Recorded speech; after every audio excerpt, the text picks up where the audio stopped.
Hi all, എല്ലാവർക്കും let's ക്രാക്കിലേക്ക് സ്വാഗതം. അപ്പം നമുക്കറിയാം നാളെയാണ് നമ്മുടെ പരീക്ഷ. ഓഗസ്റ്റ് 23-നാണ് എക്സാം വരുന്നത്. അപ്പം എല്ലാവരും നന്നായിട്ട് പഠിച്ചിട്ടുണ്ടാവും എന്ന് വിചാരിക്കുന്നു. അതിന് തൊട്ട് മുമ്പ് നോക്കാൻ വേണ്ടിയിട്ടുള്ള കുറച്ച് ക്വസ്റ്റ്യൻസ് ആണ്. 26 ചോദ്യങ്ങളുണ്ട്. 26-ൽ നിങ്ങൾക്ക് എത്ര മാർക്ക് കിട്ടുന്നുണ്ട് എന്നൊന്ന് നോക്കൂ കേട്ടോ. ഇതിൽ ക്വസ്റ്റ്യൻ ആൻസർ ആയിട്ടല്ല ഉള്ളത്, ക്വസ്റ്റ്യനും ഓപ്ഷൻസും ഉണ്ട്. അപ്പം നിങ്ങൾക്കൊരു എക്സാം പോലെ ചെയ്ത് നോക്കാനും പറ്റും. എത്ര മാർക്ക് സ്കോർ ചെയ്യാൻ കഴിയുന്നുണ്ട് എന്നൊന്ന് നോക്കൂ. എക്സ്ട്രാ കുറച്ച് പോയിന്റ്സ് കൂടി ഉണ്ട്. അതായത് ഈ ആഴ്ചയിൽ ഹരിശ്രീയിൽ വന്നിട്ടുള്ള ചോദ്യങ്ങളാണ് കേട്ടോ. ഒന്ന് ചെയ്തു നോക്കൂ. നമുക്ക് ആദ്യത്തെ ചോദ്യത്തിലേക്ക് പോവാം. അധ്യാപക യോഗ്യതാ പരീക്ഷ അഥവാ ടീച്ചർ എലിജിബിലിറ്റി ടെസ്റ്റ്, നമുക്കറിയാലോ ടെറ്റ് എന്ന് പറയുന്നത് അല്ലേ. അത് നടത്താൻ കാരണമായത് താഴെ പറയുന്നതിൽ ഏതാണ്?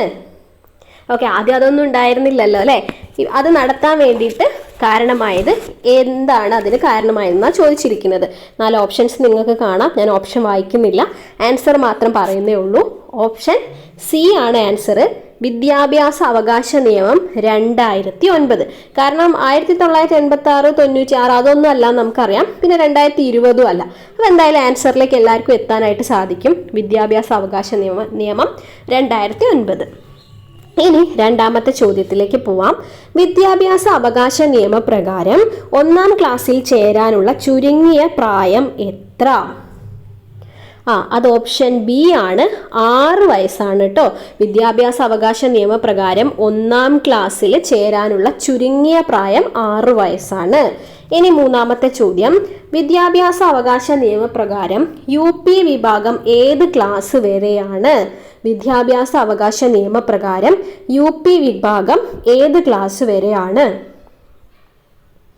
അതെ, ഓപ്ഷൻ ഡി 8-ാം ക്ലാസ് വരെയാണ് കേട്ടോ. UP വിഭാഗം വരുന്നത് 8-ാം ക്ലാസ് വരെ ആണ്.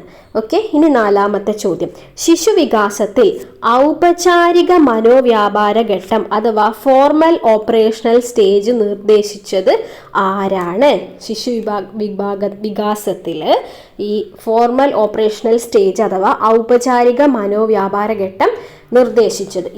ഇതുമായി ബന്ധപ്പെട്ട ഒരുപാട് ചോദ്യങ്ങൾ നമ്മൾ ഇതിൻ്റെ മുമ്പുള്ളതിലും ഡിസ്കസ് ചെയ്തിട്ടുണ്ടായിരുന്നു. ആർക്കും ഡൗട്ടൊന്നും കാണില്ല. ജീൻ പിയാഷേൻ്റെ ആണ്.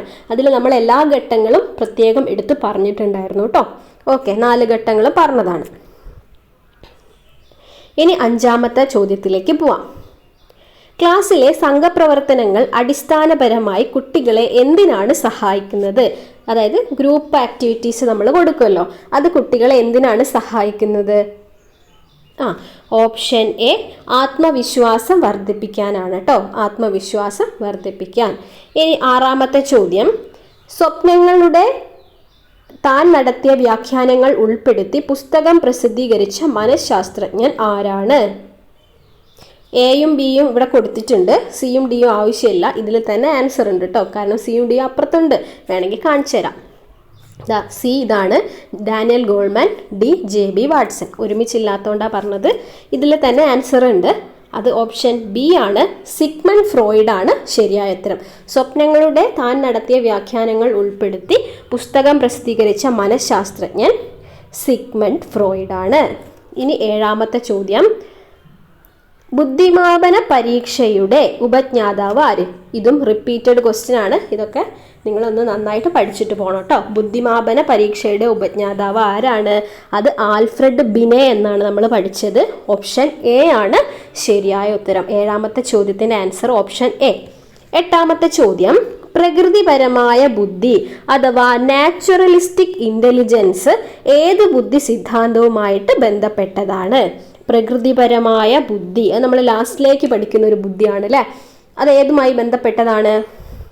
ഓപ്ഷൻ ഡി ബഹുമുഖ ബുദ്ധി സിദ്ധാന്തം. നമ്മൾ ഹൊവാർഡ് ഗാർഡ്നറിൻ്റെ എന്ത് പഠിക്കുന്നുണ്ട്? ബഹുമുഖ ബുദ്ധി സിദ്ധാന്തം പഠിക്കുന്നുണ്ട്. അതിലാണ് പ്രകൃതിപരമായ ബുദ്ധി നമ്മൾ പറയുന്നത്, അഥവാ മൾട്ടിപ്പിൾ ഇൻ്റലിജൻസ് തിയറിയിൽ കേട്ടോ. ഓക്കെ, ഇനി 9-ാമത്തെ ചോദ്യം. ആശയ സ്വീകരണത്തിനുള്ള ഉപാധികൾ ഏവ? ആശയസ്വീകരണത്തിനുള്ള ഉപാധികളാണ് ചോദിച്ചിരിക്കുന്നത്. ഓപ്ഷൻ സി ശ്രവണം, വായന. ഓപ്ഷൻ സി ശ്രവണം, വായന. 10-ാമത്തെ ചോദ്യം. നിങ്ങളുടെ ക്ലാസ്സിൽ ഒരു കുട്ടി വേണ്ടത്ര ശ്രദ്ധിക്കാതെ ആവശ്യമില്ലാത്ത ബഹളം ഉണ്ടാക്കുന്നു. ഈ പ്രശ്നം മനസ്സിലാക്കാൻ നിങ്ങൾ സ്വീകരിക്കുന്ന പഠന രീതി ഏതായിരിക്കും? ഇതും നമ്മൾ പഠിച്ചതാണ്. ഏതാണ്? കേസ് സ്റ്റഡി എന്നായിരിക്കും നമ്മൾ പഠിച്ചിട്ടുണ്ടാവുക, അഥവാ വ്യക്തി പഠനം അല്ലെങ്കിൽ ഏക വ്യക്തി പഠനം എന്നൊക്കെ നമ്മൾ പറയാറുണ്ട്. സോ ആൻസർ ഓപ്ഷൻ സി ആണ് വരുന്നത്. 11ാമത്തെ ചോദ്യം, ജൽപ്പനഘട്ടം അഥവാ ബാബ്ലിംഗ് സ്റ്റേജ് ഏത് വികാസ മേഖലയുമായിട്ട് ബന്ധപ്പെട്ടതാണ്? ജൽപ്പനഘട്ടം അഥവാ ബാബ്ലിംഗ് സ്റ്റേജ് ഏത് വികാസ മേഖലയുമായിട്ട് ബന്ധപ്പെട്ടതാണ്? ഓപ്ഷൻ സി ഭാഷണ വികാസം അഥവാ സ്പീച്ച് ഡെവലപ്മെന്റ്, അതുമായി ബന്ധപ്പെട്ടതാണ് ബാബ്ലിംഗ് സ്റ്റേജ് അഥവാ ജൽപ്പനഘട്ടം. എല്ലാം നമ്മൾ ഡിസ്കസ് ചെയ്ത ചോദ്യങ്ങൾ തന്നെയാണ് കേട്ടോ, ഓപ്ഷൻസ് കൂടി ഉണ്ടെന്നേ ഉള്ളൂ. ഓക്കെ, മുമ്പത്തെ വീഡിയോസ് കണ്ടവർക്കറിയാം. 12ാമത്തെ ചോദ്യം, സമപ്രായക്കാരുടെ സംഘങ്ങൾ രൂപവൽക്കരിക്കൽ ഏത് വികാസഘട്ടത്തിന്റെ പ്രത്യേകതയാണ്? അതേതാണ്? കൗമാരമാണ്. ഓപ്ഷൻ ബി കൗമാരം അഥവാ അഡോളസെൻസ് എന്ന് നമ്മൾ പറയാം. ഓക്കെ, ഇനി 13ാമത്തെ ചോദ്യം, വികാസത്തിന്റെ സവിശേഷതകളെ സ്വാധീനിക്കുന്ന പ്രധാന ഘടകം ഏതാണ്? വികാസത്തിന്റെ സവിശേഷതകളെ സ്വാധീനിക്കുന്ന പ്രധാന ഘടകം ഓപ്ഷൻ എ പാരമ്പര്യം അഥവാ ഹെറിഡിറ്റി, പാരമ്പര്യമാണ് കേട്ടോ. ഇനി 14ാമത്തെ ചോദ്യം, കൾച്ചർ ഓഫ് എഡ്യൂക്കേഷൻ എന്ന ഗ്രന്ഥം ആരുടേതാണ്? കൾച്ചർ ഓഫ് എഡ്യൂക്കേഷൻ ബ്രൂണറിൻ്റെ ആണ്. ഓപ്ഷൻ ബി ബ്രൂണറിൻ്റെ പുസ്തകമാണ് culture of education. 15 William Wundt എന്നാണ് കേട്ടോ ഇത്. അദ്ദേഹം സ്ഥാപിച്ച ലബോറട്ടറി അത് നമുക്ക് എല്ലാവർക്കും അറിയാം. ഏതാണത്? ഓപ്ഷൻ സി സൈക്കോളജി ലബോറട്ടറി ആണ് അല്ലേ. ലെപ്സിഗിൽ അദ്ദേഹം സ്ഥാപിച്ചതാണ് സൈക്കോളജി ലബോറട്ടറി, വില്യം വൂണ്ട്. 16ാമത്തെ ചോദ്യം, സംഭരിച്ച എല്ലാ അറിവുകളും ആശയങ്ങളും ഇതിൽപ്പെടും. വെറും മാനസിക നിഘണ്ടു അല്ല, സമയവുമായി ബന്ധം ഇല്ല, വൈകാരികതയില്ല, സ്ഥലവുമായി ബന്ധമുണ്ടാകണമെന്നില്ല. താഴെ പറയുന്നതിൽ ഏതുമായി ബന്ധപ്പെട്ട വിവരണം ആണ് കൊടുത്തിരിക്കുന്നത്? ഇതൊന്നും കൂടി നിങ്ങൾ വായിച്ചു നോക്കുക, പോസ് ചെയ്തിട്ട് വായിച്ചാൽ മതി. എന്നിട്ട് ആൻസർ പറയാം. ആൻസർ വരുന്നത് സെമാൻറ്റിക് സ്മരണ കേട്ടോ. സെമാൻറ്റിക് സ്മരണ അഥവാ സെമാൻറ്റിക് മെമ്മറി എന്ന് നമുക്ക് പറയാം. ഓപ്ഷൻ സി ആണ് ആൻസർ വരിക. 17ാമത്തെ ചോദ്യം, ഇന്ദ്രിയ ചാലക ഘട്ടം അഥവാ സെൻസറി മോട്ടോർ ഡെവലപ്മെന്റ് സ്റ്റേജ് ശിശുവികാസത്തെ സംബന്ധിച്ച് ആരുടെ സിദ്ധാന്തവുമായിട്ട് ബന്ധപ്പെട്ടതാണ്? വീണ്ടും സെയിം വന്നിട്ടുണ്ട്. നേരത്തെ നമ്മൾ വേറൊരു സ്റ്റേജ് ആയിരുന്നു പഠിച്ചത്. ഏതായിരുന്നു? ഔപചാരിക മനോവ്യാപാര ഘട്ടമാണ്. ഇപ്പോൾ വീണ്ടും വേറൊരു സ്റ്റേജ് ചോദിച്ചിരിക്കുകയാണ്, ഇന്ദ്രിയ ചാലക ഘട്ടം. ആരുടെ സിദ്ധാന്തവുമായിട്ട് ബന്ധപ്പെട്ടതാണ്? ജീൻ പിയാഷേൻ്റെ സിദ്ധാന്തവുമായിട്ട് ബന്ധപ്പെട്ടതാണ് കേട്ടോ. ഓക്കെ, ആദ്യത്തെ ഘട്ടമാണ് ഇന്ദ്രിയ ചാലക ഘട്ടം. 18ാമത്തെ ചോദ്യം, ശിശുവികാസ ഘട്ടങ്ങളിൽ പ്രതിരൂപാത്മക ഘട്ടം അഥവാ സിംബോളിക് സ്റ്റേജ് നിർദ്ദേശിച്ച വിദഗ്ധൻ ആരാണ്? അത് ജെറോം എസ് ബ്രൂണർ ആണ്. ഓക്കെ, ശിശുവികാസ ഘട്ടങ്ങളിൽ നമ്മൾ പറയുന്ന ആ ബിംബന ഘട്ടം, പ്രതിരൂപാത്മക ഘട്ടമൊക്കെ ബ്രൂണറിൻ്റെ ആണ് കേട്ടോ. പ്രവർത്തന ഘട്ടം, ബിംബന ഘട്ടം, പ്രതിരൂപാത്മക ഘട്ടം ബ്രൂണറിൻ്റെ ആണ്. ഇനി 19ാമത്തെ ചോദ്യം, താഴെ പറയുന്ന ബോധനശാസ്ത്ര മാതൃകകളിൽ വൈഗോട്സ്ക്യുമായിട്ട് ബന്ധപ്പെട്ടത് ഏതാണ്?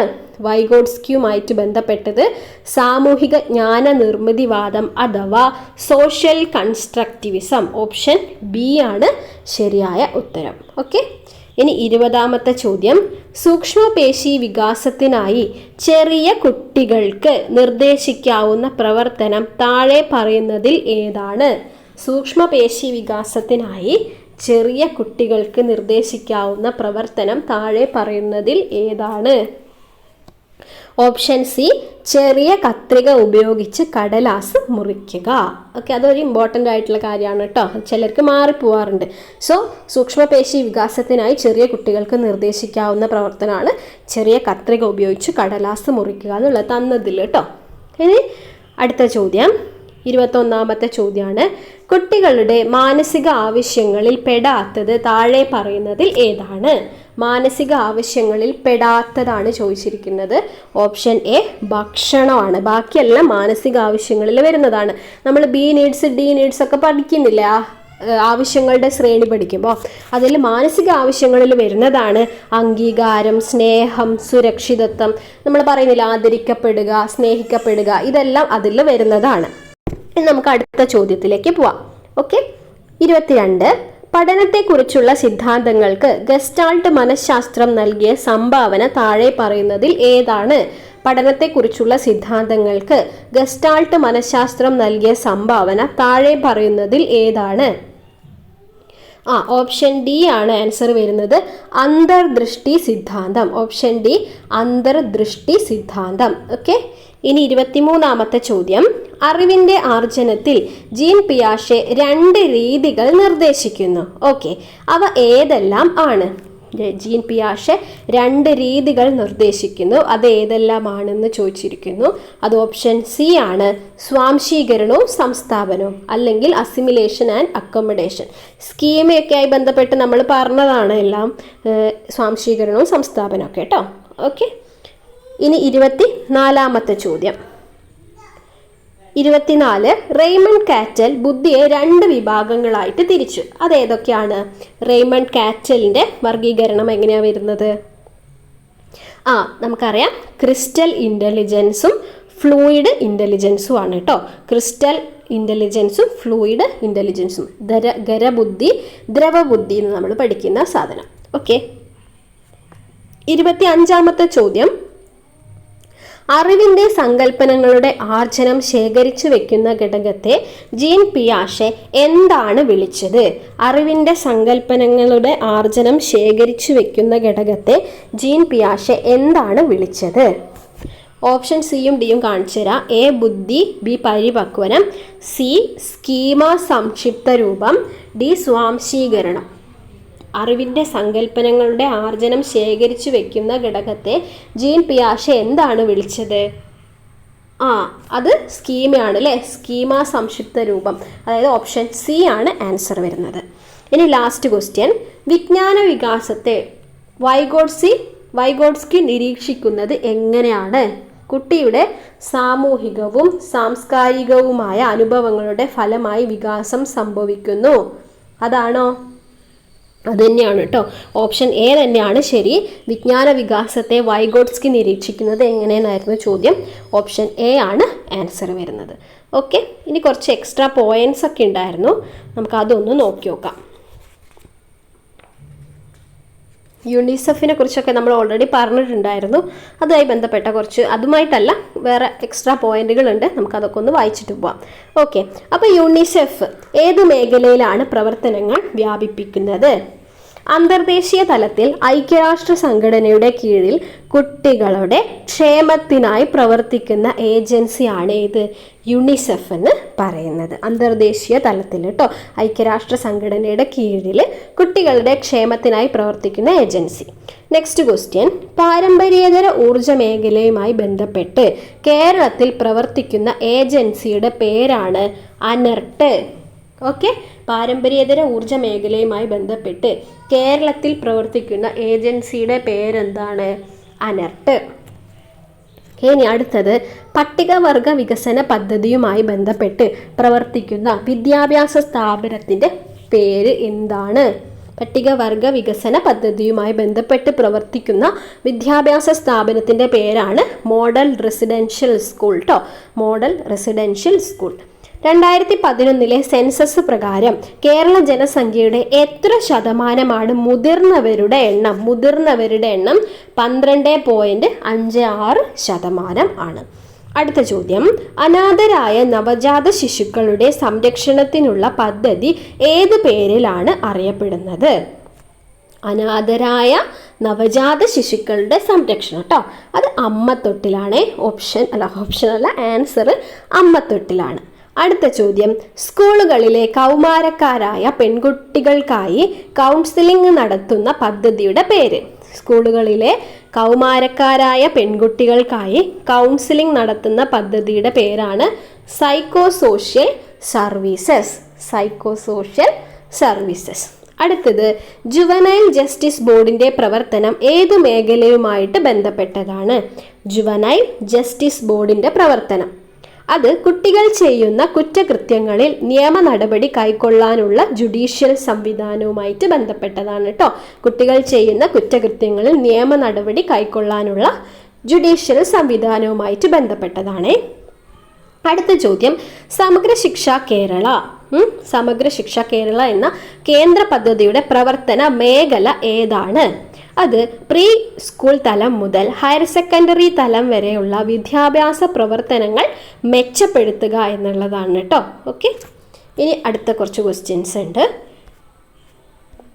കുട്ടികളുടെ ഭക്ഷണ കാര്യത്തിൽ നഴ്സറി കുട്ടികളുടെ അമ്മമാർക്ക് എന്ത് നിർദ്ദേശം നൽകും? എന്താണ്? പലയിനം ഭക്ഷ്യവസ്തുക്കൾ ചേർന്നുള്ള സമീകൃതാഹാരം നൽകണം. അതാണ് പ്രധാനപ്പെട്ട പോയിന്റ്. എന്ത്? സമീകൃതാഹാരം എന്നുള്ളത് കേട്ടോ. അടുത്തത്, നഴ്സറികളിൽ കാര്യമായ പഠനം നടക്കുന്നില്ല എന്ന പരാതിക്ക് നിങ്ങൾ എന്ത് മറുപടി നൽകും? അത് ഗൗരവമുള്ള പഠനമല്ല, പഠന സന്നദ്ധത ഒരുക്കലാണ് അങ്കണവാടികളുടെ വിദ്യാഭ്യാസ ലക്ഷ്യം. അവരെല്ലാം കൂടെ അങ്ങോട്ട് പഠിപ്പിച്ചെടുക്കുകയാണോ ചെയ്യുന്നത്?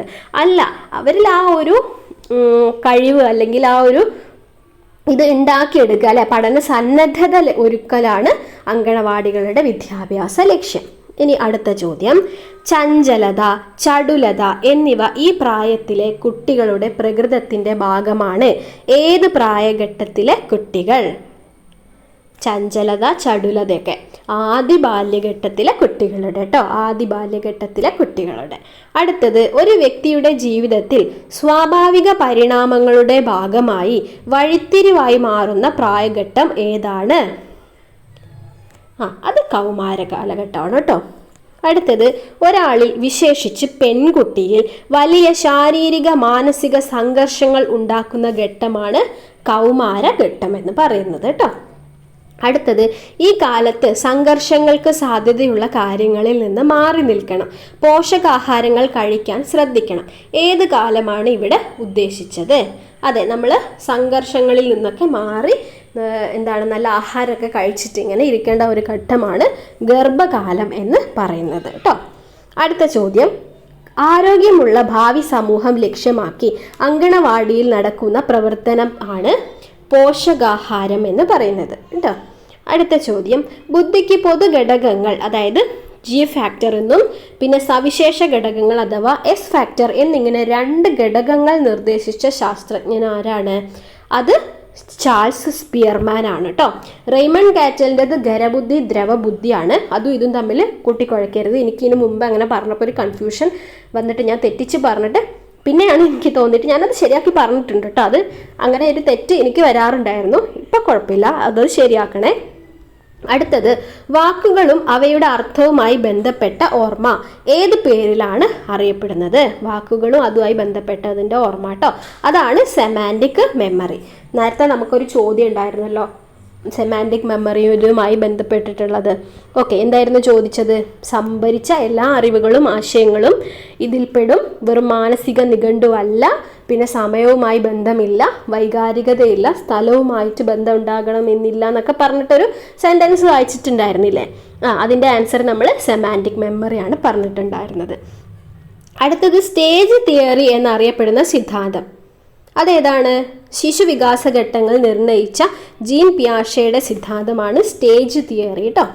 അടുത്തത്, ഡെങ്കിപ്പനി, റിംഗ് വേം, പിള്ളവാതം, ജലദോഷം ഇവയിൽ വൈറസ് കാരണം അല്ലാതെ ബാധിക്കുന്ന രോഗം ഏതാണ്? ഡെങ്കിപ്പനി നമുക്കറിയാം കൊതുക് പരത്തുന്നതാണ്. പിന്നെ ഇതൊക്കെ ജലദോഷമോ പിള്ളവാതമൊക്കെ അതിൽ വൈറസ് കാരണം അല്ലാതെ വരുന്നത് ഏതാണ്? അത് റിംഗ് വേം ആണ് കേട്ടോ.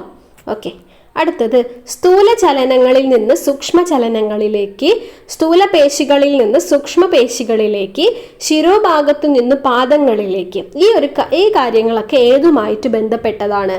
അത് കുട്ടികളുടെ ചാലക വികാസവുമായിട്ട് ബന്ധപ്പെട്ടതാണ്, അഥവാ മോട്ടോർ ഡെവലപ്മെൻറ്റുമായിട്ട് ബന്ധപ്പെട്ടതാണ്. 2 മുതൽ 3 വയസ്സുവരെ കുട്ടികളുടെ വൈകാരിക അവസ്ഥയുമായി ബന്ധപ്പെട്ട് കാതറിൻ എം ബ്രിഡ്ജസ് പ്രകടിപ്പിച്ച അഭിപ്രായം എന്താണ്? കാതറിൻ എം ബ്രിഡ്ജസ് പ്രകടിപ്പിച്ചത് എന്താണ്? അത് ഈ ഘട്ടത്തിൽ കുട്ടികളിൽ ദേഷ്യത്തിൻ്റെ വിസ്ഫോടനം കൂടുതലായിരിക്കും, 2 മുതൽ 3 വയസ്സ് വരെ കേട്ടോ. ഓക്കെ, അടുത്ത ചോദ്യം, വൈഗോട്സ്കി പഠനത്തിൽ നിർദ്ദേശിച്ച 2 രീതികൾ ഏതൊക്കെയാണ്? വൈഗോട്സ്കിൻ്റെതാണ് സഹകരണാത്മക പഠനം, പിന്നെ സഹവർത്തിത പഠനം കേട്ടോ, പഠിച്ചു വെക്കണേ. സഹകരണാത്മക പഠനം, സഹവർത്തിത പഠനം. അടുത്തത്, കുട്ടികളിലെ ഭാഷണ വികാസത്തെ ജീൻ പിയാഷെ 2ആയിട്ട് തരംതിരിച്ചിട്ടുണ്ട്. അതേതൊക്കെയാണ്? അത് ഈഗോ സെൻട്രിക്കും സോഷ്യലൈസ്ഡും ആണ്, അല്ലെങ്കിൽ അഹം കേന്ദ്രീകൃതവും സാമൂഹികൃതവും ആയിട്ടാണ് തരംതിരിച്ചിരിക്കുന്നത് കുട്ടികളിലെ ഭാഷണ വികാസത്തെ കേട്ടോ. അടുത്ത ചോദ്യം, ഒരു വികാരത്തിൽ നിന്ന് മറ്റൊന്നിലേക്ക് പെട്ടെന്നുള്ള മാറ്റം ഏത് പ്രായഘട്ടത്തിലാണ് ഉണ്ടാകുന്നത്? നമുക്കറിയാം ആദ്യ ബാല്യത്തിലാണ്. നേരത്തെ ഒരു ക്വസ്റ്റ്യൻ ഇതുമായി ബന്ധപ്പെട്ടിട്ട് നമ്മൾ ചോദിച്ചിട്ടുണ്ടായിരുന്നു. ചടുലത അതൊക്കെ കുട്ടികളുടെ വികാരവുമായിട്ട് ബന്ധപ്പെട്ടതാണ് അല്ലേ? അതൊക്കെ അവരുടെ സ്വഭാവ സവിശേഷതകളിൽ വരുന്നതാണ്. ഓക്കെ, അപ്പോൾ ഇത്രയും ചോദ്യങ്ങളെ ഉണ്ടായിരുന്നുള്ളൂ. നിങ്ങൾക്ക് 26 ചോദ്യങ്ങളാണ് ഓൾറെഡി ക്വസ്റ്റ്യൻ ഓപ്ഷൻസ് ആയിട്ടുണ്ടായിരുന്നത്. അതിലെത്ര മാർക്ക് നിങ്ങൾക്ക് കിട്ടിയെന്നൊക്കെ നോക്കുക. പിന്നെ എല്ലാവർക്കും ഓൾ ദ ബെസ്റ്റ്. നന്നായിട്ട് എക്സാം അറ്റൻഡ് ചെയ്യുക. എല്ലാവർക്കും നന്നായിട്ട് എഴുതാൻ കഴിയട്ടെ. എന്നിട്ട് എക്സാം എങ്ങനെ ഉണ്ടായിരുന്നു എന്നൊക്കെ നമുക്ക് നാളെ കമൻറ്റ് ചെയ്തിട്ട് നിങ്ങൾ അറിയിക്കണം കേട്ടോ. ഓക്കെ, അപ്പം ഞാൻ ജസ്റ്റ് ഹരിശ്രീയിലെ ക്വസ്റ്റ്യൻസ് നിങ്ങളുമായിട്ട് ഷെയർ ചെയ്തേ ഉള്ളൂ. എനിക്ക് ഈ എക്സാം ഇല്ല. അപ്പം എന്ത് തന്നെയായാലും ഇത് എഴുതുന്നവരെല്ലാവരും നന്നായിട്ട് എഴുതിയിട്ട് വരിക. അപ്പം all the best. Thank you.